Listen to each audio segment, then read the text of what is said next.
ఇప్పుడు నేను 2047 స్వర్ణాంధ్రప్రదేశ్ అంటున్నాను. స్వర్ణాంధ్రప్రదేశ్లో మీరు ఎక్కడుంటారు? పెళ్లి చేసుకుంటావు, నమ్మకమే, అది తప్పదు. పెళ్ళి ఏమన్నా పోస్ట్ పోన్ చేస్తున్నావా? లేదు సార్. Okay, agreed. రెండోది, మ్యారేజ్ అయినాక పిల్లలు కూడా ఉండాలి. కాబట్టి పిల్లలు వద్దనుకుంటున్నావమ్మా నువ్వు? లేదు సార్. That is good. ఇప్పుడు ఏమైందంటే నేను ఉద్యోగాలు రావాలని కోరుకున్నాను. చదువుకొని ఐటీ వచ్చిన తర్వాత పిల్లల్లో స్వార్థం పెరిగింది. Double income, no kids, let us enjoy.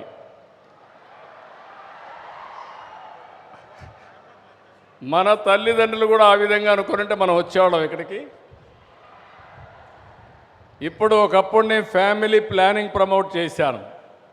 ఇప్పుడు ఫ్యామిలీ ప్లానింగ్ పెట్టాను. 2 పిల్లల కంటే ఎక్కువ ఉంటే మీరు స్థానిక సంస్థల్లో పోటీ చేయడానికి అర్హత లేదని పెట్టారు. దానివల్ల బ్రహ్మాండంగా చేశారు.